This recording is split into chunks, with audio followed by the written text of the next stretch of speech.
Hello, it's Tuesday, December 3rd, 2019. Digital Trends Live is about to start. Here's what we're covering today. Russian President Vladimir Putin has signed a law that requires Russian apps be pre-installed on phones, PCs, and smart TVs, prompting concerns about potential spying. Guest Brandon Webb, a former U.S. Navy SEAL sniper and founder of SOFREP, will be joining us to talk about his new streaming service that is centered around military content. A little later, Noah Syken, Vice President, Sports Entertainment at IBM, is going to be talking about ESPN's fantasy football app, its integration with IBM's Watson, and why you should care. And then we'll welcome Dr. Jenny Yip, a clinical psychologist with the Renewed Freedom Center, who will be talking to us about a behavioral health app that she's helped develop for people who suffer from OCD. All this and more is coming right up on Digital Trends Live.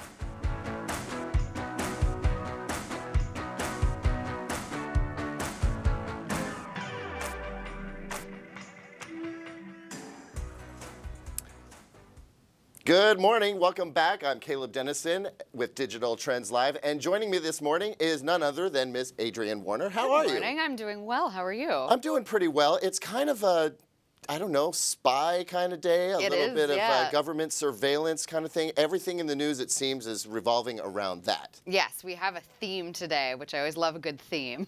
Yeah, and I'm not sure I'm wild about this particular theme. No. It seems a little nefarious to me, but there is quite a bit going on, and I want to just launch right into it. First, starting with the news that Vladimir Putin has signed this law into effect in Russia that requires Russian apps be installed on smartphones, PCs, smart TVs even, and it's done under the guise of making it easier for Russian tech companies to compete against the titans that kind of dominate the market, like Google, Samsung, Apple. But those very same companies have said, you didn't really consult us about this at all. They're not very happy about that. No, they're pushing back. I mean, supposedly it's supposed to be to help them compete better. Also, they mentioned that, by having these apps pre-installed, that the less than tech savvy would not have such a hard time utilizing the devices. Basically, listen, senior citizens, we really feel for you, so we want to make sure these apps are already there so you don't have to worry about downloading stuff. It does seem like, a bit of a scheme over the top of it, especially because, the government, the Russian government is going to be the one picking these apps out and pre-installing them, not, like you said, the giant tech companies who would obviously love to have, I'm sure, partnerships with certain other software, but it's only speculative what this software will entail in terms of, opening gates to spy up more on its citizens from the from the Russian government, right, et cetera. So there's a lot of security concerns for the actual citizens of Russia if this is going to be implemented. I mean, we know about all kinds of backdoor code that can exist in an app that will send all kinds of information to all kinds of different places, something we're going to be talking about a little bit later with some other stories. But obviously, I think the concern there is that with this kind of code, they could feed personal data, location data, facial recognition could be fed with this kind of information. I mean, how would you feel if the U.S. government mandated which apps were on your phone? Oh, I think everybody in the U.S. would be very unhappy. Yeah, these apps could collect a lot of data on you, biometric data, your surfing, they could just track you around the internet, et cetera, which is a huge privacy concern. So a lot of people a lot of citizens in Russia are very upset after this announcement has come out. And it's supposed to go in effect in July. So there's just about 6-7 months until this is actually supposed to start happening in Russia. It'll be interesting to see what apps get selected and what those apps are supposed to do. And this comes on the heels of the fact that they've expressly said they're going to start censoring what comes in through the internet pipelines. They will remove all kinds of information, block people from accessing certain information. Right, similar to China deleting certain entries from search, so you can't search for certain topics. It'll be interesting to see if people start to order their electronics from outside the country or go outside of the country to bring those back in. I would imagine that it would be hard to re-enter with those, but you know, I wonder if the market will actually be affected in Russia of people buying things. It might be hard to re-enter with those, and also if they start blocking app access, you know, Right. it may be a non-starter to bring something else in with the apps that you want.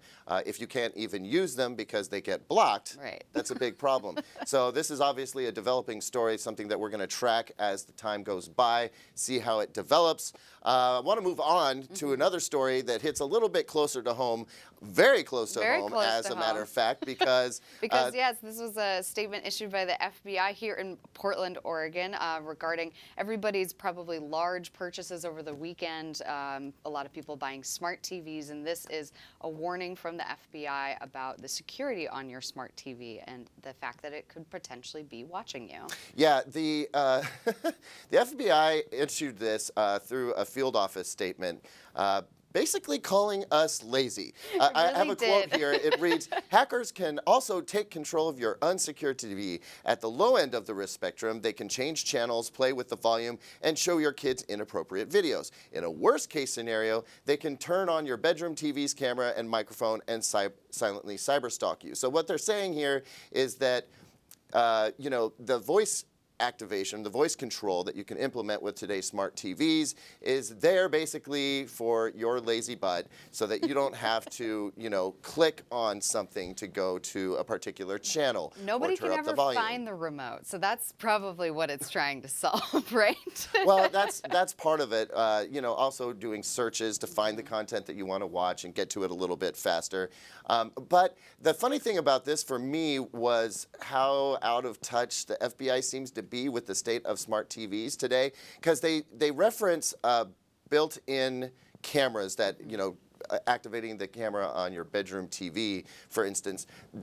These built-in cameras are something that big TV manufacturers like Samsung and LG got rid of years ago. That's what I thought. I was like, I read the statement and I was like, I don't remember cameras being a part of our smart TVs in any recent iteration. No, as a matter of fact, I've reviewed a little over 25 TVs for Digital Trends here over the past year. None of them have cameras built in. I'm not aware of any smart TV that does have a camera built in anymore. Of course, you know, we have smart displays, right?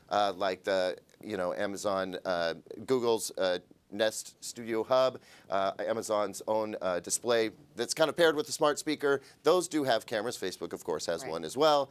But these are not exactly smart TVs. But it does bring up some good points about how, you know, we have two-factor authentication on a lot of our devices nowadays, and that's not something that we typically have on our smart TVs. Not everybody is signing in with a password and making sure that the information that's on there, that it's, you know, monitoring them for, is safe. So there is kind of a backdoor for hackers, and that's something that they could potentially tap into in addition to the other smart devices in your home, like your smart assistants, which we've seen over and over again. Yeah, there absolutely is a backdoor. The problem is that these smart TVs aren't built to be robustly secure in the way that many of the other devices that we're bringing into our homes are. And so they act as a sort of a gateway. If you can get into your home's network through the smart TV, from there you can do all kinds of stuff. So yes, you could record what's happening on the microphone without somebody knowing, or maybe change the channel.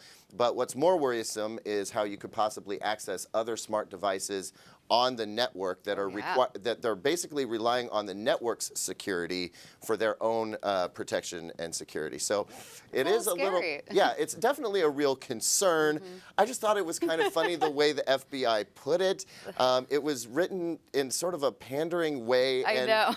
It's kind of like they wrote it 3 or 4 years ago, forgot to put it out, and then they were like, hey, you know, people just bought a bunch of TVs. Let's go ahead and put this out there. Well, there you have it. Caleb Dennison slamming the FBI.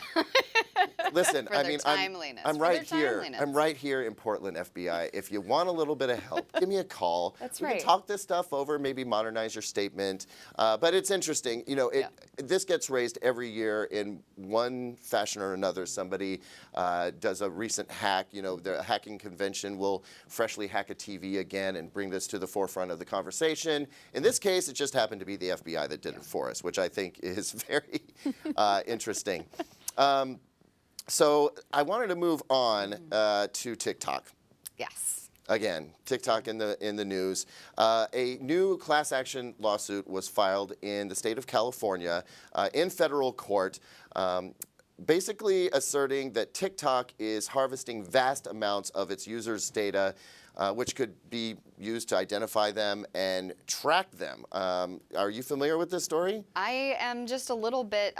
It's interesting in its development. So one of the big things that this lawsuit is accusing is that TikTok is sending its users' information to private servers in China, which the company has publicly stated it does not do. However, in this case, the plaintiff's information, they signed up for an account, it sounds like, never actually activated that account. They created a couple of videos, never posted them. And when they came back to the app several weeks later, it sounded like the app had collected information from them on these videos that they never posted, created an entire account, and monitored their web usage from that account without their notification or without them knowing. Yeah, the lawsuit was launched by Misty Hong, who's a college student in Palo Alto, California, who claims that she downloaded the app back in March or April, but never created an account, played around and,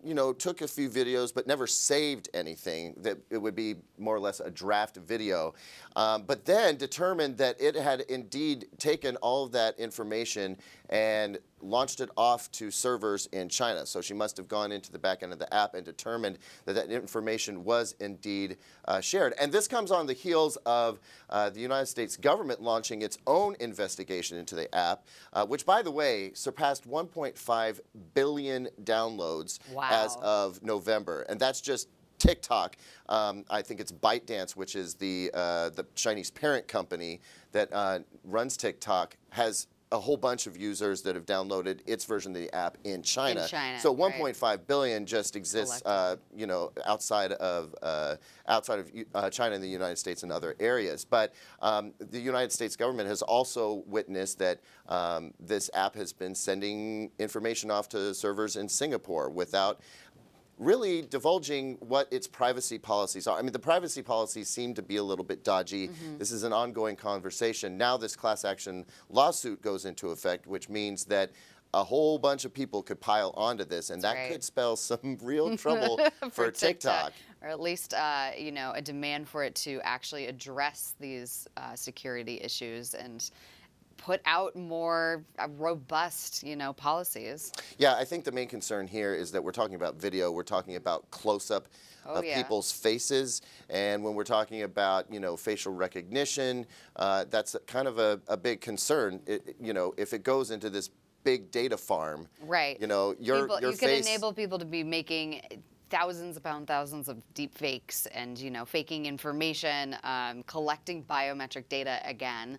So it's really terrifying, especially for how many users are on that platform, like you said. Yeah, the ramifications are really big. And speaking of facial recognition, that leads us nicely into our next story.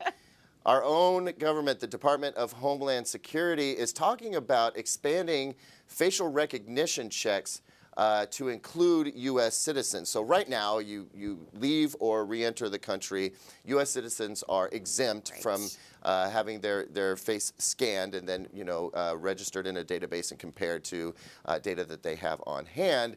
They're talking, if you're a non-U.S. citizen, that is absolutely required. But now they're talking about requiring U.S. citizens to get their faces scanned when they leave or return to the country.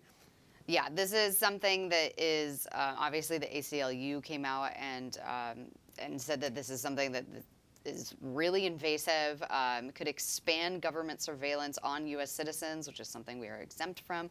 Like you said, this is something that they already do to non-citizens, and it's been in place for more than a decade. So when you come into the country as a non-U.S. citizen, your face is scanned and you're required to give your fingerprints as identification. This essentially, if people were to be scanned at the airport, the U.S. citizens, it would compare them against a database. And the supposed reasoning that the Bureau said for this is essentially that they want to help identify people fraudulently using U.S. travel documents and identify criminals. It's, there's no known, case of how often this happens, at least not on our level, not on the U.S. citizen level. So it kind of seems alarmist. Yeah, it does seem a little bit alarmist. It's hard to imagine that there are a bunch of people traveling under false pretenses. The motivation doesn't seem super high for that. It also is a little bit scary, I think, because, and I don't want to be too alarmist myself on the show, but it wouldn't be that hard for them to just flip the switch. I don't know about the last time that you traveled. I recently came back from traveling abroad, and to make the whole process of going through customs and immigration easier, they have these kiosks now where you position your face in front of a camera. It takes a photo, which the immigration officials use to kind of compare to what's on your passport already. So I realize this is not as advanced a camera as they would use to implement facial recognition, but they're already gathering imagery of you upon re-entering the country. It wouldn't be that difficult for them to institute this if they wanted to. It really wouldn't, and it would be, but it would be interesting at what checkpoints they would have to institute this when you're just traveling domestically, and whether or not this would be only for people traveling in and out of the country, U.S. citizens traveling in and out of the country, or for all citizens, no matter what state you're going to in the U.S. Different levels could be implemented for sure. I recently, let's see, I traveled, I think I traveled out of the country last time in about March or May, and yeah, same thing. They take a picture of you and they compare it with your passport, and I had actually never experienced that before either, so I thought that was a little interesting. I've been using this, I can't remember the name of the app off the top of my head, but it's an app that basically hastens your return to the country, where you can take a selfie and fill out all of your customs and immigration paperwork with the app, and then you skip the big line. And you're not doing the, does anybody have a pen on the plane? What? They never have enough pens. There's never pens, and they're impossible to fill out. That's a pain point that I could talk about all day long. But no, this app is great. You take a selfie, you fill it all out, just type in the information, you get to skip the long line, head straight to a specialized kiosk where you just bloop, and they take a look at your information, and you're through. It's fantastic. That's awesome. But again, I'm taking that picture, I'm basically feeding this information into the system already. So that stuff kind of already exists. I'm not sure that this official facial recognition use by the Department of Homeland Security is that far off from technology that we're already kind of allowing into our lives right now. And if people remember earlier this year, the U.S., what was it? The U.S. Customs, or I'm sorry, yeah, the U.S. Customs and Border Protection, there was a subcontractor that was attacked by a cyber attacker and released a bunch of license plate information at the Mexico-U.S. border. So this also raises the concern that if the government is collecting our facial data at airports, that the same thing could happen, because obviously they're going to use a lot of subcontractors.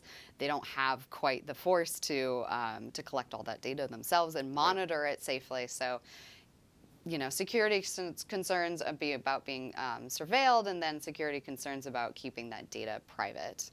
Yeah, there's a lot to be discussed, and there's more spying news that we'll be covering a little bit later on.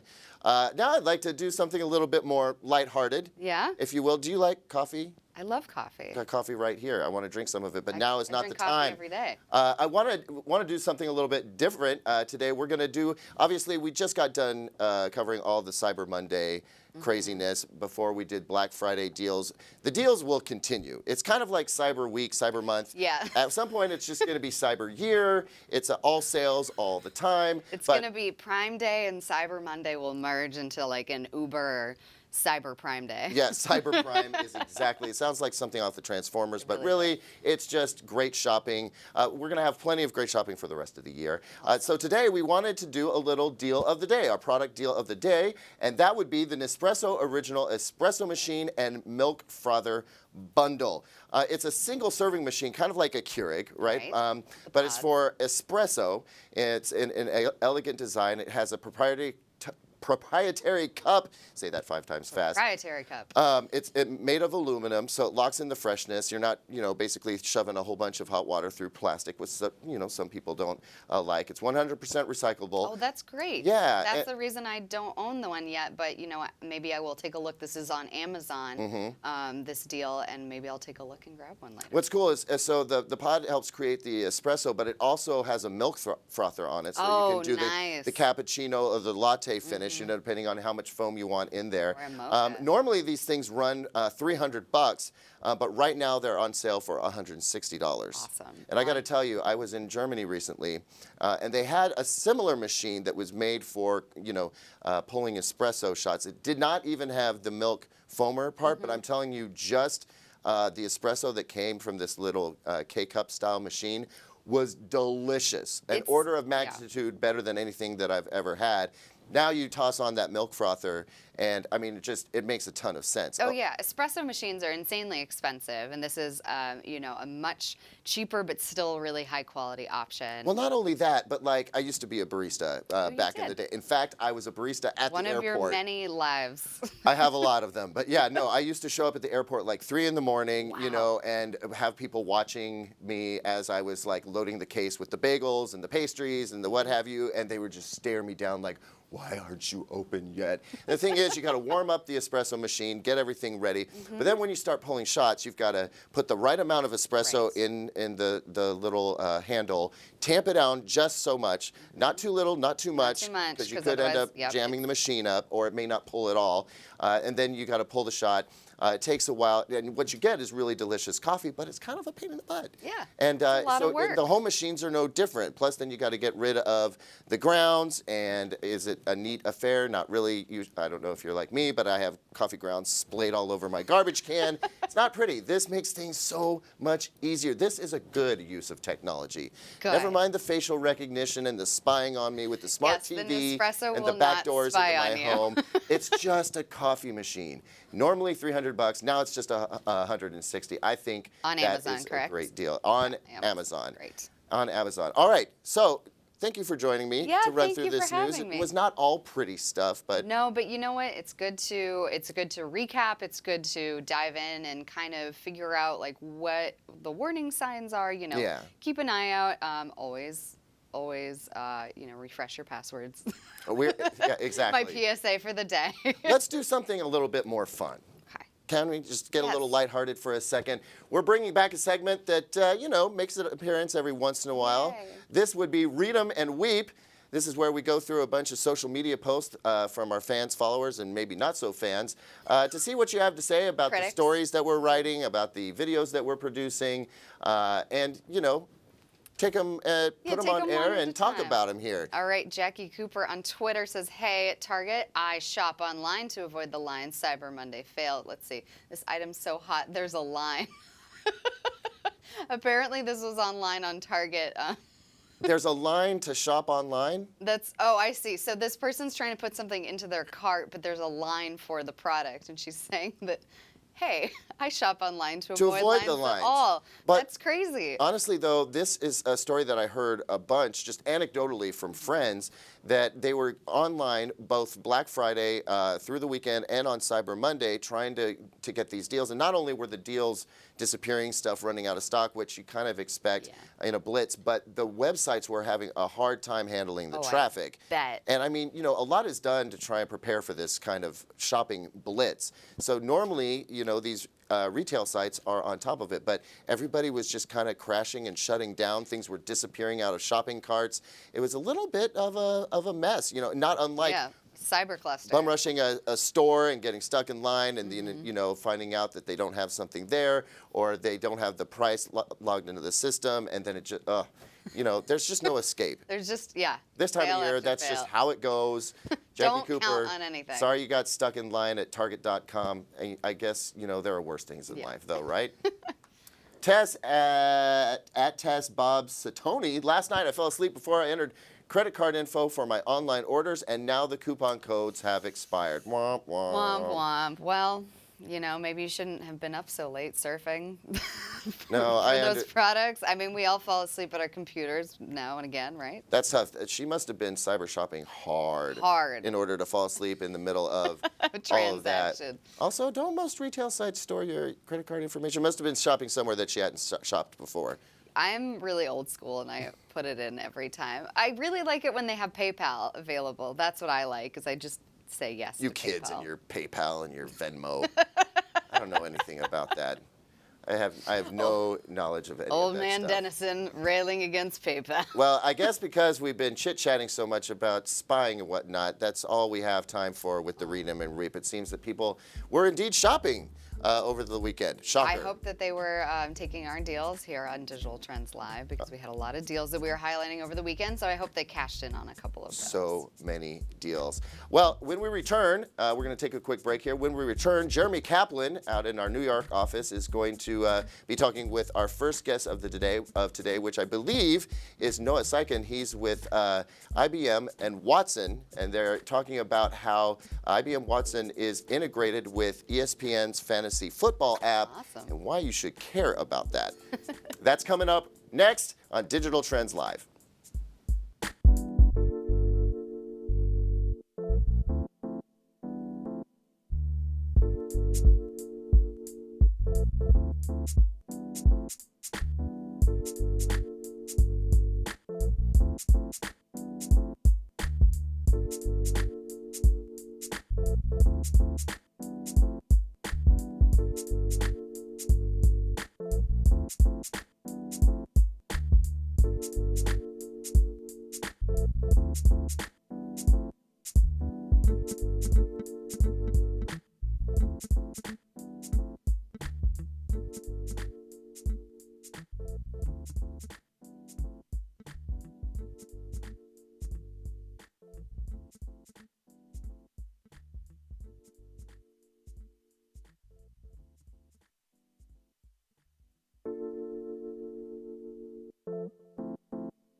Yeah, live. And welcome back to Digital Trends. We are coming to you live from our New York studio, where the weather is spectacular. No, it's not. It's terrible. But the technology is fantastic, and we got a lot of great stuff to talk about, so thanks for joining us again. We're joined today by Brandon Webb. Thank you very much for joining us, sir. Thanks for having me. Founder and CEO of a little media outlet called SOFREP. Yep. Can you tell us a little bit about SOFREP? What's the story here? Sure. So I was coming off losing my first startup right in the financial crisis of 2008, working in industry, and I started getting involved in writing after I left the SEAL teams, and ended up running a blog for military.com.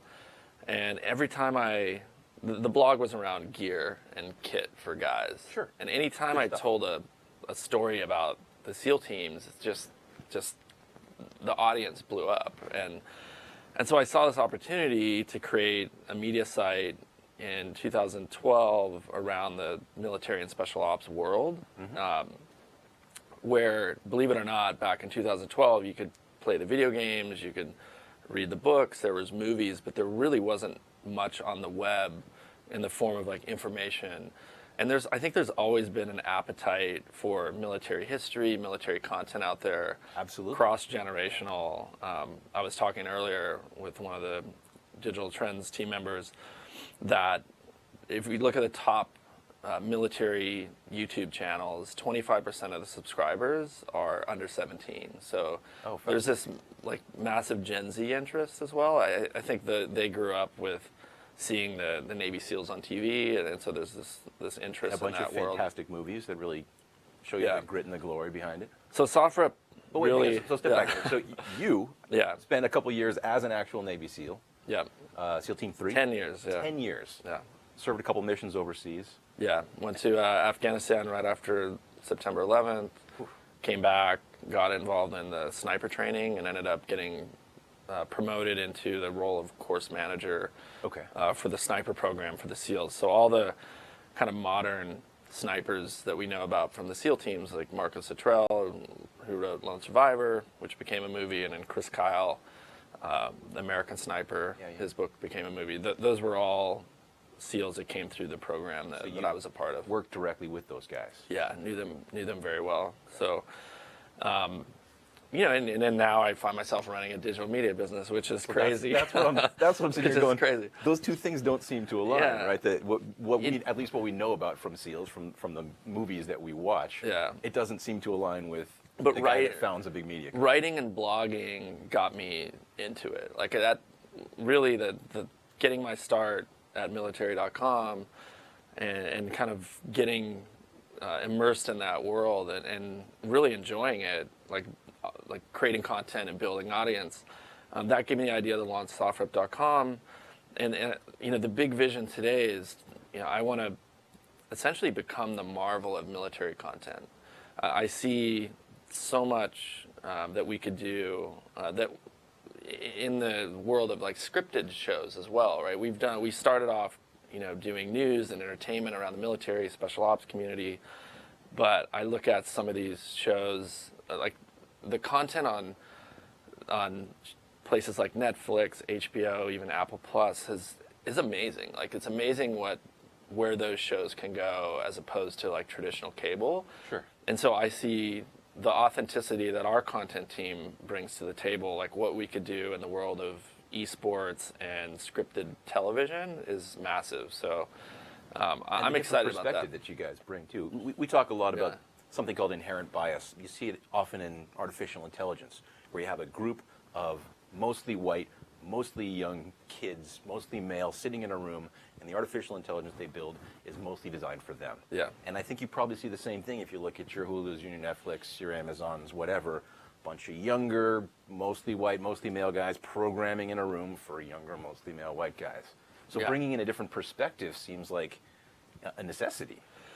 Yeah, different perspective. It's a huge opportunity for us, and like I started the company with no outside investment. We bootstrapped to the current point we're at, and it hasn't been easy, right? It's been extremely challenging. Nope. You guys, are in the space as well. It's, the old model for television, radio, and like the beginning of digital content was paid advertising. You got these advertisers that would pay to be next to your content, and then as we saw what happened with Facebook and Instagram, where brands could go direct to consumer, measure extremely closely the ad spend versus like the return on investment, it started to create all this disruption, and then brand safety comes into play, right? We're going through all this crazy cultural issues in America right now around anything from gun control to pick your hot topic, where brands are like really kind of worried about being on the right side of we history. We hear it every day from our partners. And one of the reasons we decided to take a lot of our really, really good content, both video and a lot of the docu-series we do, and a lot of the long-form editorial that we do, we decided to take it behind the paywall. We had, I think this was maybe 4 years ago, we broke a big story around the first transgender Navy SEAL. Important story. Absolutely. We had one of our biggest advertisers, who was a bank, pull up everything, all their ad spend off the site. Because that wasn't a half hour, story. After the story broke. Then CNN picked it up. Anderson Cooper had us on that evening, and all of a sudden the ad agency called us back. It's like, okay, we're good. It's like once they were like, oh, I guess this is mainstream. But it was just so frustrating to me. It feels disingenuous, right? And when you're talking about multi-million-dollar ad spend, it keeps you up at night. And I said, I don't want to be in a situation where I'm having to make editorial decisions based on, am I going to upset this group of conservative advertisers based on a really important story? Yeah, you're just trying to tell the stories that are meaningful for the audience. Yeah, and so we explained that to our audience and said, look, we're going subscription. And it was largely, received well by our followers. So what's that look like today? How many subscribers have you guys got? I mean, we've got well over, like cumulatively over 50,000 paid subs. And that's something that we're really to drive a business. That's great. Yeah, and part of the reason we launched an e-commerce side of the business, and that's what I'll talk about in a minute. For the camera so we can Yeah, so we decided to basically get into e-commerce about 3 years ago, and because a lot of our fan base was asking us, what kind of sort of camping gear should we use? What knife does a Navy SEAL use? What tool? Yeah. Well, it's military grade content. Yeah. That's the Yeah, exactly. site. So how do we military grade gear? Yeah, and so we decided to go launch the Crate Club presented by SOFREP as a quarter. We started monthly, but we learned a lot of painful lessons feeding that monthly monster in the closet.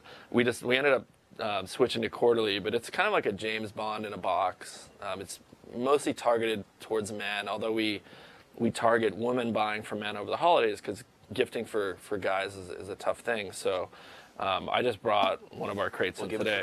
So what's in this is like a sample of what you'd see in like our base level quarterly crate. This is a butane lighter. One of the most popular items we do are these med kits, and this is kind of this would be for like travel or something you could put in your automobile. And this kit was designed by a special operations medic, so it just kind of has all this like interesting. Yeah, hold that up so we can take a peek inside here. So first aid kit. Club first aid kit. And then selfishly, I write books on the side, so we do, if the book kind of fits the genre, we do include books in the crates too. This is the last one I did called The Killing School, which was about the Navy SEAL sniper program. That's like a typical thing you'd see. But the med kits that we do are extremely popular.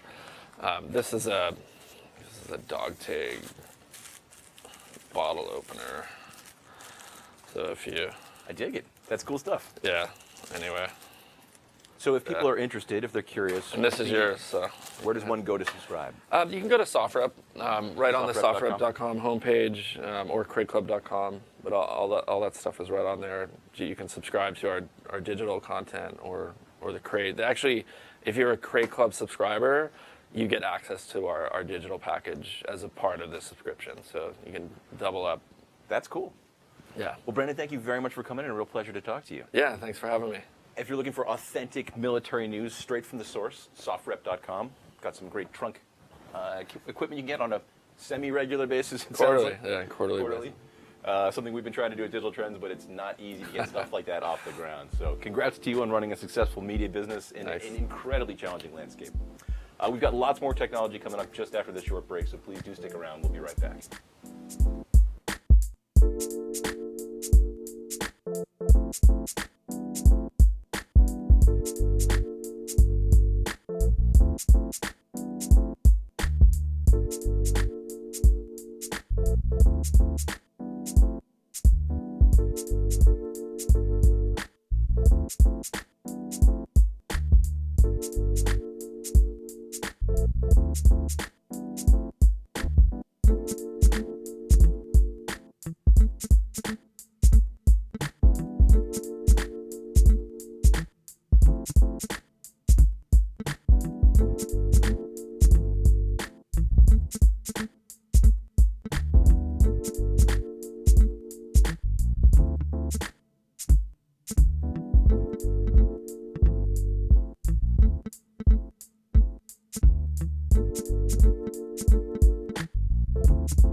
Welcome back to Digital Trends Live. I am Caleb Dennison. If you're wondering where Greg Nibbler is, well, he's in Hawaii. Tough job, Greg. I don't feel sorry for you.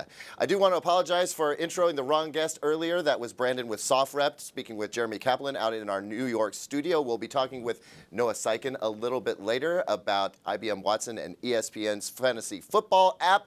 But for now, an introduction I absolutely will not get wrong. I want to bring in Adam Kaslikowski, coming to you from sunny and slightly snowy Southern California. What's going on down there, Adam? First of all, where's Greg? What's going on here? I'm very confused right now. You're going to be fine, Adam. You're going to be just fine. Yeah, it snowed here. It snowed here, not in Los Angeles proper, but in the suburbs. And Yeah. we're all kind of freaking out. Yeah, up in the hills, it's a little dusty. I've seen some pictures from some friends down there. Must be interesting times. I'm sure you've been, 4-bying up in the snowy patches, right? Knowing how LA drivers drive in the rain, and it always leads to just numerous accidents, I can't imagine what's happening in the snow. Good grief. Well, be careful out there. So you've got quite a bit to talk to us about this particular segment. I understand that there was a record broken recently. Can you tell me a little bit more about that? Yeah, this is actually just breaking this morning. I don't have a ton of information on it, but basically there is a new record for a cross-country trip from New York to California. It's New York City to Redondo Beach, California. The new record is someone has done that trip across the country in 27 hours and 25 minutes, I believe. Wow, how much faster would that be than the previous record? So I believe it's a couple hours, but I'll have to verify that. This is all breaking. We haven't even verified the story yet, but it comes from a very reputable source. Comes from Road and Track magazine. So we're kind of following it right now. But I mean, let's be clear. This is a highly illegal race, but it's an interesting record nonetheless of someone able to cross the entire United States in just over a day. I mean, if we do some napkin math, like what kind of speeds are you having to sustain on average in order to make that happen, given that, now this wasn't an EV, this was a gasoline fueled car, I assume. This was a huge track monster AMG Mercedes. This is 600 plus horsepower. And if I'm remembering correctly from the previous record, and I think that was like, 29 hours, 30 hours, they had an average of about 90 miles an hour. Average. Wow. And that's with stops to refill for gas, which knocks the average down. That's starting out in Manhattan. That's ending in LA traffic, which obviously you're crawling at 10 miles an hour in each of those. An average of 90. This is why this is highly illegal, but still highly interesting. Highly illegal race. Coverage by Adam Kaslikowski. I love it. That's incredible. Well, we'll definitely be following along to find out more details about that. We'll have that updated at digitaltrends.com, of course. You and your team will be handling that for us, which I appreciate. I want to move on to something different. A little over a week ago, you were at the LA Auto Show and then got a little sidetracked with something very interesting. Sounds like Harley pulled you over and said, hey, come look at this thing. What are we looking at here? Yeah, we got a little surprise invitation to come test out Harley's electric motorcycle, the Livewire. Now, they've been real reticent to give people rides on these. Only a few journalists have taken this thing out. So we got to ride it through the California mountains. And, all I can say is I was completely wrong about this bike. Yeah, what were you saying about this bike before you had a chance to actually ride it? Yeah, so when you read the stats, when you read the price, when you read everything about it and you're just actually reading it, what you see is it's Harley Davidson, so it's gonna be fat and heavy, it's gonna be slow but powerful. The price is 30 grand. Even for a Harley, that's really expensive. So, and the mileage, the electric range is 146 combined city and highway. Nothing to really write home about. So I was like, wow, Harley really missed the mark on this bike, full stop. Wow. And so you got a chance to ride it. Where did you ride it, and how's your opinion changed? Yeah, so they took us out to the tiny little town in California called Azusa. It's far away, but it's right at the foothills of some mountains. So we basically took it up a canyon and back down, and a little bit of city driving to get there.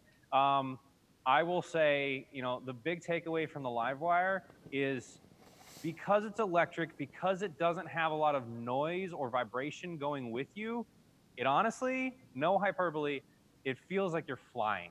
When you're in a corner, when you're leaning into something, the bike just disappears and you just feel like you're taking the corners with just your body. It's the most amazing feeling. I want it in my life every day. So, I mean, it wasn't particularly heavy as you were expecting? No. So these are all the things I was wrong about, right? So it does tip the scales at 530 or so, 500 plus pounds, which is fairly heavy for a bike. Well, because all that weight is low down, it's about 5 inches off the ground with the motor and the battery, rather than up tall like a gas tank on a traditional bike. Because that weight is so low, it feels very lightweight between your legs, and you're able to chuck it around really easily. So it doesn't feel too heavy. The range was totally fine going around in these mountains, and we were flogging this thing. We were treating it rough, and the range totally held up. 146, I think, on a bike is going to be fine. And it felt fantastic. Interesting. So one of the things that you were a little concerned about was the price. 30 grand is kind of expensive for a bike, but there's some news around that as well, if I'm not mistaken. Yeah, so the down low I got from the Harley team on that was really interesting. They basically owned up to it. They said, yes, it's $30,000. Yes, we know it's expensive, but you know what? We don't care. I asked them pointed, like, how many of these do you expect to sell? They wouldn't tell me, and kind of gave me the impression that they actually don't care about that either. The live wire, it turns out, is not supposed to really light up the sales charts. The live wire is just a technical showcase. This is their Halo bike. It's $30K, it's very expensive, but it's awesome. And now they're going to release a whole series of bikes below it at different price points. So really this is just the start. Yeah, we're gonna see a cheaper electric Harley bike, in the next 2 years, possibly in the next one. And because Harley's doing it, can we expect that they're going to kind of push the industry and we'll see electric bikes coming from more manufacturers? I mean, I know there's a few out there now. Yeah, but those are all from niche electric motorcycle makers, the Teslas of the bike world. But Yamaha, KTM, those guys aren't doing anything. So yes, Harley getting into it is definitely going to be a big boot to get those guys releasing an electric bike. Well, speaking of going electric, one of the themes at the LA Auto Show was EVs.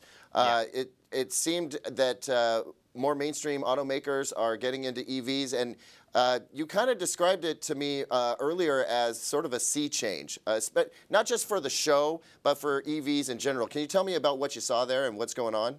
Yeah, absolutely. The LA Auto Show was really interesting to watch the battle lines around electric cars being drawn really starkly. So we had 9 electric vehicle debuts at the auto show. That has to be a record at any auto show ever. That's a massive amount. Almost every major manufacturer came out with an electric, at least concept, if not a full-fledged production car. But the whole week we saw some really interesting news around, like, oh, it turns out there's an electric Mustang coming to go along with the Mach-E SUV, like a full sedan or, coupe electric Mustang. That's amazing news. They don't say when, but it's coming. Right. And then on the other side, we see Porsche saying there will never be an electric 911.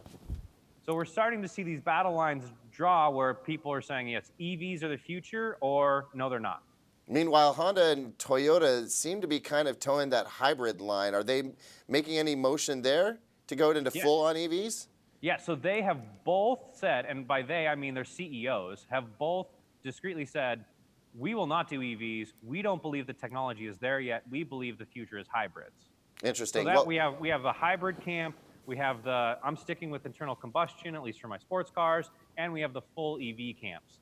So I personally didn't anticipate to see this hybrid camp form. I thought, we'd see a bifurcation of the market, but no, Honda and Toyota are kind of towing this middle line of they think hybrids are the future. Interesting. Well, we only have about a minute and a half left, Adam, so tell me about what's going on with the 2020 Corvette.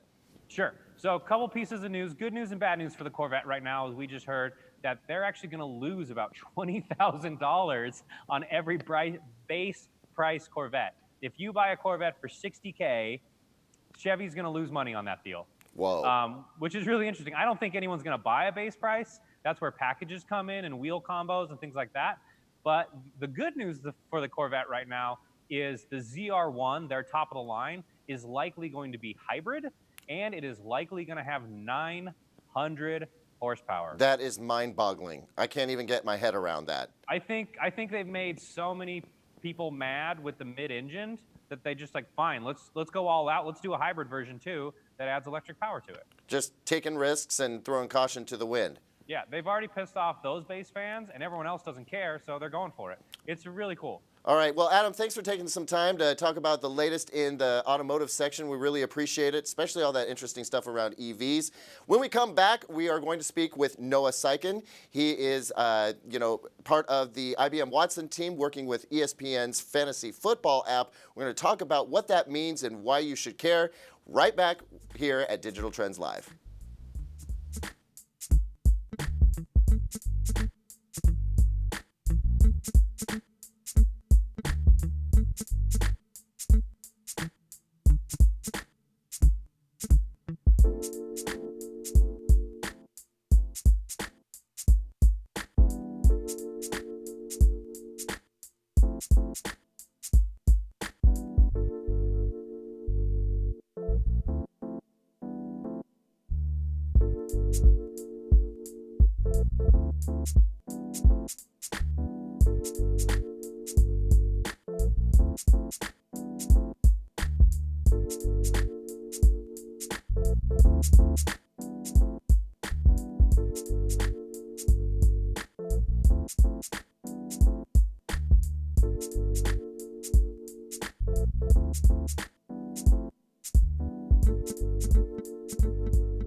Welcome back, everyone, to Digital Trends Live. I'm Caleb Dennison, in for Greg Nibbler today, who is gallivanting around Hawaii. I'm not going to let that go. It's just a thing for me right now. We've got some really interesting news stories coming up a little later, but right now, I want to bring in Noah Syken, who's the Vice President of Sports and Entertainment Partnerships at IBM. And Noah, welcome to the show, first and foremost. How are you doing? Good. Hey, Caleb. Thanks for having me. Absolutely. It's a pleasure to have you. And I got to be completely honest here. I don't know jack about fantasy sports, fantasy football, fantasy apps, how that stuff works. I know a little bit about IBM's Watson, but I'm really interested to find out how these two things are coming together. So can you tell me a little bit about why IBM Watson is involved with ESPN's fantasy football app in the first place? Sure. Well, first, it sounds like you should sign up for some fantasy football help, and we can help you with that too. But fantasy football is a very vibrant and active activity for millions of people. I think there's over 10 million active users on the ESPN fantasy football app. And really, fantasy football is based on information, just like many things in life. How do I get the best information? How do I extract the best information that's out there? And how do I put that to my advantage? How do I take advantage of that? And so there's 32 teams, there's 1,900 players, and there's an endless amount of content that's being created by writers, by bloggers, by video platforms, et cetera, about all of those players. And as a fantasy football player or user, you need the best access to that information. And there's no way that you can go out and read all of those sources of information, every single day, bring it in, distill it, and make sense of it. And so we thought there was a real opportunity to help those 10, 20 million fantasy football players get more value from the content and actually help them be better players. So that's really what we're focused on. Interesting. So the notion here is that there's a wealth of information out there on a bunch of different platforms. It's impossible to read or comb through it all, let alone actually process it and make sense of it. So IBM Watson is doing that for your users and distilling it down in a digestible way. What does that look like when you're in the app itself? Sure. So if you're in the fantasy football app, you have a certain number of players on your team. You don't play fantasy football, but you'll just have to take my word for it. And So each week you're going to have to make sit and start decisions. Do I play this player or do I play that player? And so in the player cards for name your player, Tom Brady, Sam Darnold, whoever it is, you're going to get insight from Watson, be able to understand who might boom this week, overperform, who might bust this week, underperform what they might typically do. You'll have the opportunity to understand the sentiment. What are people saying? What are writers and bloggers saying about these players? Over 3,000 sources of information that we go out and look at every single night. And so I think your viewers are probably seeing some of that perspective on the player card, being able to look at the probability that a player is going to boom, the probability that a player is going to bust, and be able to compare players against each other. And if you think about it, we're talking about fantasy football today, but this is equally applicable to all kinds of businesses out there that have huge amounts of information about their customers, about the performance of their business, and they need the ability to get their arms around it as well. So in one way, we're talking about fantasy football, but we're actually talking about anybody who has needs to consume huge volumes of information at scale. Interesting. I want to dig into reaching beyond the fantasy football application in a minute, but I'm still trying to wrap my head around how Watson does this. I think I read earlier that it can actually listen to podcasts. Obviously, it can do text-based analysis, so it's looking at blogs, news pieces, tweets, and what have you, but does it actually listen to podcasts and do like a translation of like a speech-to-text type of thing and then analyze what these pundits are saying out there? Yeah, exactly. I mean, we go out. We trained Watson. We trained Watson at the get-go on what an injury is, who the San Francisco 49ers are, what a coach is, what a first down is. And so the first, step was really to kind of put that all together and to teach Watson. But after that, it's really about how do we get the best information into those players' hands. And so natural language understanding is a core capability of Watson. So being able to understand text information, being able to extract audio. We use audio in different ways across some of our partnerships in golf and tennis as well. So yeah, whether it's one media or another type of media, being able to extract what language means in that context and put it to use is what we're doing. Sounds like Watson should have a chat with Alexa, who could probably benefit from some of this intelligence based on recent interactions I've had with my smart speaker. But besides that, you mentioned that this sort of analysis, data processing, and real usable feedback could go beyond just fantasy football. Can you give me an example of a business that could use this kind of a service and what that would look like for them, how that would come together? Well, I mean, think about financial markets as an example. There's tons of companies out there who have to pour through financial reports of companies they analyze and report on. There's huge volumes of data about what people are writing, about those companies.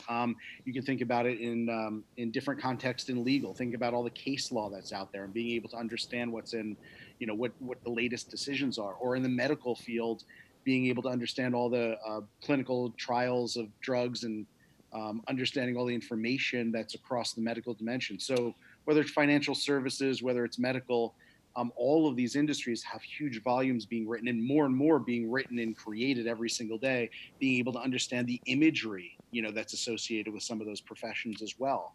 I think anybody who's out there in business can just think about what their challenge is on every single day, understanding their customers, understanding what people are saying about them, understanding what people are writing about them, and being able to take action on that information. So really, it's broadly applicable. So tell me a little bit about where Watson's being used now, IBM Watson. I'm pretty sure that when I pull up my weather app, I see like a little IBM Watson insignia there. So I know it's involved, but I don't exactly understand how and what it's doing. So tell me about other features that are enhanced by IBM Watson, including the weather app that I'm thinking of. Well, yeah, there's certainly IBM owns the weather company, and so we have some capabilities in there. I think one of the best use cases that I think about is customer service. Right, everybody understands that experience of trying to get customer service and how to get the best service. And so there's call centers and customer service agents out there who are able to be assisted by these kind of capabilities, getting people the answers they need before they even ask them, being able to anticipate those answers. We actually bring some of those capabilities to play at some of our other sporting events. So if you go to the U.S. Open, you're going to have a Watson-powered chatbot that can help me find out what I can bring in, how big the bag is I can get into the stadium. And so customer service and those kinds of engagements are a really good way to think about how natural language understanding is deployed. We understand what you're talking about. We understand people that have the same common issues that you have, and we understand what the outcomes, what the most successful response is to produce positive outcomes for a company who's using these types of capabilities for fan engagement or customer engagement. Totally interesting. So I'm going to play devil's advocate for a second. Last question, and give you a chance to hit back because something tells me you have an awesome answer for this. So when we go back to fantasy football, trust me, I know you got this. When we go back to fantasy football, I think of all of this data analysis and the suggestions that it's making. What would you say to somebody that says, well, that's kind of cheating? Like, you're taking the human element out of this, the analysis, the ability for one person to be able to take all of this information and process it and do that a little bit better than the next guy. You're kind of leveling the playing field. What would you say to someone who feels like this is, kind of gives everybody an unfair advantage? Well, first of all, everybody has access to it on the ESPN Fantasy Football app. So the first thing I'd say is if you're not on that app, you should get on that app. There's okay. my friends at ESPN. But at the end of the day, it's really about enabling people with the best information. You're not going to go on and we're not going to make a recommendation, sit or start this person. We're going to give you the best information that we can, which is probabilistic outcomes, right? If we can help you understand the probabilities around playing this player or playing that player, you'll be able to actually manage your risk. 1 week, you may have to take a little risk because you're playing a tough game and it's towards the end of the season, and you just have to pull it out. And so we're going to help you understand what players are going to, help you potentially overperform, but you might be a little bit more, you might have a little more risk involved with those players. Conversely, you may just want to play it safe, cruise into the end of the season. So we're going to help you understand what those more conservative plays are. So it's really about arming the people with the best information and letting the people make the best decisions they can with the best information they can have access to. Awesome. And I mean, we're talking about fantasy football a lot here, but are we going to see IBM Watson integrated with more fantasy league apps in the future, or is it now doing that? Well, so we think that there's applicability to go far beyond football, but within the ESPN Fantasy Football app, we are actually working on some features behind the scenes this year that we hope to roll out in the future. I won't tell you too much about what they are, not trade secrets or anything, but you'll definitely see some new features rolling out in the future. Fantastic. Well, I'll definitely keep an eye out for it. And now that I've had a chance to speak with you, I feel like somebody like me who's always wanted to get in on the fun but has been feeling a little bit intimidated, maybe disadvantaged, could actually get in there and have a good time with the help of all of this intelligence that's provided by IBM Watson. Noah Syken, thank you very much for joining us. It's been a pleasure to speak with you. Thank you. Thanks for having me. That's Noah Syken, Vice President of Sports and Entertainment Partnerships at IBM.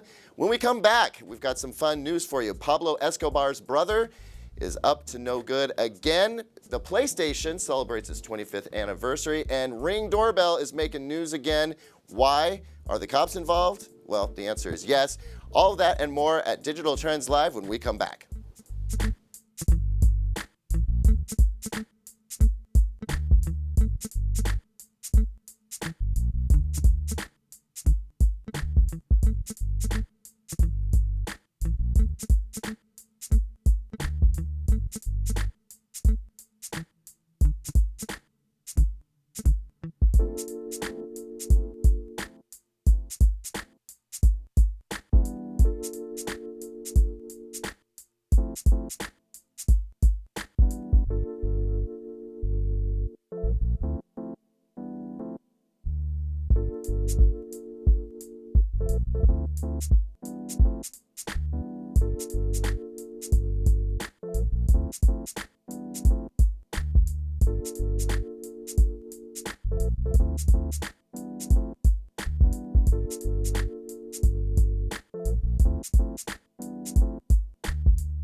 Welcome back to Digital Trends Live. I'm Caleb Dennison in for Greg Nibbler today and, well, pretty much the rest of the week while Nibbler is out enjoying Hawaii. Meeting up with Qualcomm, there's some cool stuff that will be coming out of that. But right now I want to talk about some pretty interesting and kind of fun news that's happening in the tech sphere today. And it starts with Pablo Escobar's brother. That's right. The drug cartel kingpin's brother has been making headlines of his own, most recently with his own flamethrower, a device he said that it's actually inspired Elon Musk's not a flamethrower, and he's leveraging some legal action around that. But now, the brother of the infamous drug lord is taking on Samsung with a new foldable smartphone called the Escobar Fold 1. He tells us that it's actually Apple that he's going after. On January 6th of next year, 2020, the $30 billion class action lawsuit will be filed against Apple in the courts of California, and we want to give Apple some of their illegal profits back to the people, he says. So interestingly enough, this phone is meant to kind of compete with the Galaxy Fold. He says it's going to run Android 9.0, comes with an octa-core 2.8 gigahertz Qualcomm Snapdragon 8 CPU, 2 cameras at 16 and 20 megapixels, and a 7-inch AMOLED Full HD Plus screen when it's folded. And he claims, and this is the big deal, he claims that it won't break. In fact, he said, my phone cannot break because I did not have to make a glass screen like Samsung. He says his screen is made out of a special type of plastic, and they're still going to have the best resolution on that phone. So interesting news coming out there. We've got the full story for that at digitaltrends.com, where you can learn a lot more. Next, yeah, and definitely you want to check out the promo video for that. It's absolutely ridiculous. It's also perhaps not safe for work. I know for a fact that there are some YouTube videos out there that, well, let's just say that the scantily clad women are plentiful, and I'm not entirely surprised to see this coming from Pablo Escobar's brother. Definitely check it out, but keep in mind it might not be safe for work. Next up, I want to say happy anniversary to the PlayStation. That's right, 25 years ago today, December 3rd, 1994, if you can believe it, was when the PlayStation was first released in Japan. It didn't make it into the US for some months later, but it did get into Japan at this time, 25 years ago. And interestingly enough, the tech breakdown site iFixit has done one of its popular teardowns of the version that never made it stateside. If you take a look inside, it's striking how far we've come in just a quarter century of time. This old school console looks super simple. It's got a CD drive, a 32-bit CPU, and remember this, an S-video port? I mean, that was the good stuff back in the day. Now, apparently, it's pretty easy to crack open an old-school PlayStation. You just need a screwdriver and a little pry bar device to get it open. And once you get in there, it looks super, super simple. There's not a whole lot going on in that device. And interestingly enough, a lot of people don't know this, but the original PlayStation is actually super popular among a niche group of audiophiles because it was such a great CD player. Not a whole lot of CDs getting played these days with streaming as it is, but it's, you know, fun to take a look back at the 25th anniversary of the Sony PlayStation, who celebrates themselves by pointing out just how many PlayStation consoles they have sold over the last 25 years. And finally, a report by CNET found that Rolling Meadows Police Department in Illinois had access to heat maps of Ring video doorbell connections, and when zoomed in, the map would show light circles around individual locations, which eventually was removed in July, but CNET believes that some departments may have had access to this information for more than a year. This is further, well, basically it's more proof that Ring is working with law enforcement and providing them a lot of information without really telling us just how much information they're giving. And naturally, Ring is going to be able to provide some video information. It can also provide audio information, recordings, And of course, when it talks about location data, that lets it know where these things are in action and whether you actually own one. So privacy advocates are worried a little bit that Amazon's relationship with police could encourage people to compromise their privacy or lead to a state of constant surveillance. Ring Doorbell owners have to choose what footage they actually share with police. But if police know who has a video doorbell, they might actually come around and pressure people to release that footage or go straight to Amazon and pressure them to release that footage. So there's a lot of legal implications involved here as well. So if you're a Ring Doorbell owner, you might want to look into this a little bit more. We've got a full story worked up at digitaltrends.com around this. You're going to definitely want to check that out. Coming up next, we're going to speak with Dr. Jenny Yip. She's a clinical psychologist at the Renewed Freedom Center who is working on a health app to help people with OCD. That's coming right up next on Digital Trends Live.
Welcome back to Digital Trends Live. I'm Caleb Dennison, and we've gone through a lot of interesting tech stories today, some dealing with privacy issues, some dealing with foldable phones.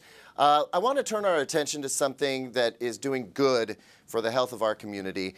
We're bringing in Dr. Jenny Yip. She's a clinical psychologist with the Renewed Freedom Center, which she established in 2008.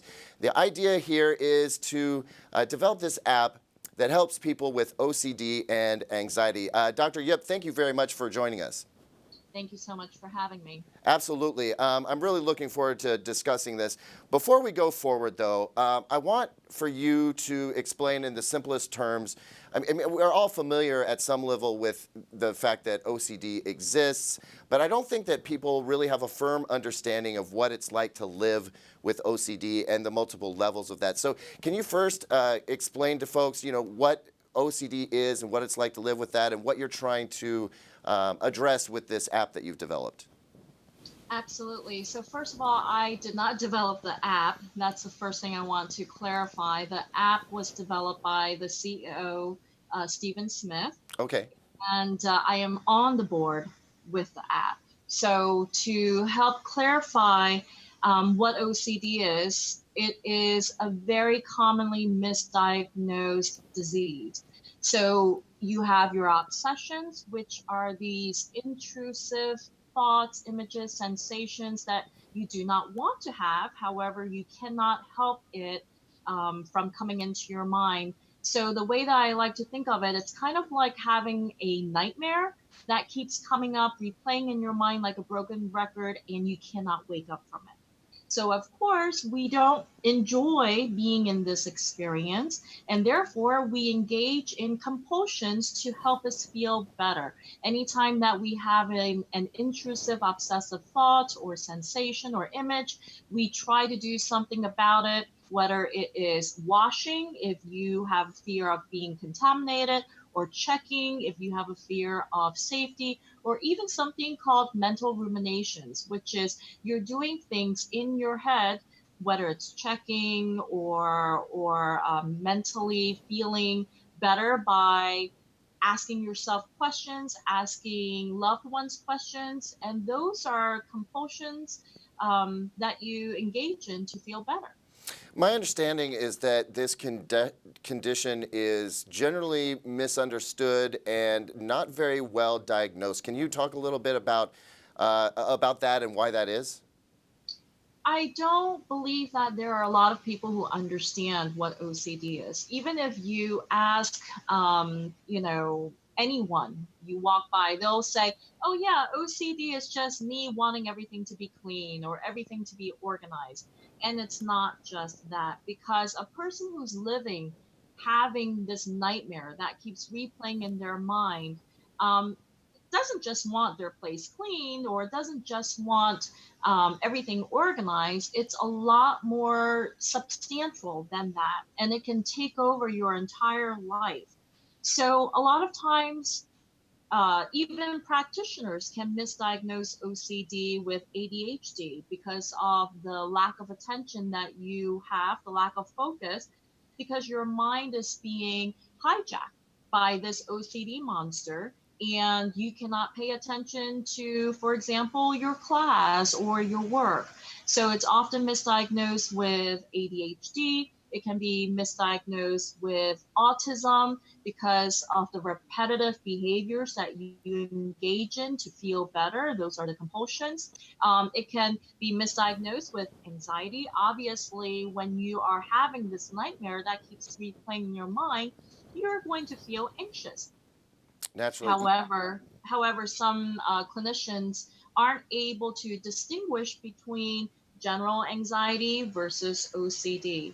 And there are some clinicians who believe that OCD, giving that diagnosis, is so severe, and therefore it's better to play it safe and not give that diagnosis. Unfortunately, when you do that, you're not providing the person, the sufferer, with the appropriate treatment. Got it. So I want to thank you for the clarification earlier that, in fact, the NOCD app was created by the founder, Stephen Smith. Can you tell me a little bit, before we get into the app and how it works, can you tell me a little bit about what the impetus to create this app was, what the history behind this is? Well, Stephen was in college, and during a summer break, he had an OCD episode and wasn't able to get past it. And he sought treatment. I believe he sought a few clinicians who misdiagnosed him. And I believe he saw maybe about 4 or 5 clinicians before he got the appropriate treatment. And then because he got the appropriate treatment of OCD, they were able to provide him with the proper evidence-based treatment, which is exposure and response prevention therapy. So that leads me to ask a little bit more about the app itself. How does this work? How does this help people who are suffering from OCD and anxiety disorder? Well, the great thing about the app is that it follows the sufferer. It asks the sufferer questions in terms of what kind of OCD, what kind of subtype of OCD the person has, and it helps the sufferer tailor specific exposure exercises based on the specific subtype. So, the thing is, one of the other reasons why OCD is so challenging to diagnose is because no two people have the exact same symptom. Even two people having contamination fear can go about it completely differently and have different types of compulsions. So, for example, one person might have contamination fears of toxic chemicals, and another person might have contamination fears of germs and therefore getting some sort of deadly illness, while a third person might have a contamination fear of contracting HIV from contaminated blood. These 3 people, even though all 3 of them have contamination fears, they would have different types of compulsions because the fears are different. And therefore, that's another reason why OCD is challenging to diagnose. And the great thing about this app is that it it makes the exposure specific to the person's fears, and it also motivates the person to continuously engage in the exposures. It does a check-in every few minutes to see how the person is doing, to rate their discomfort level. And we do that as clinicians when we are in therapy. So it tries to do as much as what a person can get from therapy itself. So tell me a little bit more about how it does that. I think, if I understand correctly, it is actually possible to connect with a therapist, like a video-based interaction. Is that correct? Yes, there are different levels of treatment, and one of the higher levels of treatment is being able to connect with a clinician. So there is also a community-based support 24/7 hours a day. So let's say in the middle of the night at 3 a.m., you're stuck, you're frozen because you keep having these repetitive thoughts that keeps going through your mind, and you are stuck and you can't move because the thought is saying you can't move, because if you do, then something bad might happen. So you can always go to the app, to the live community support, in order to gain motivation to return to the exposures that were set up previously by the app.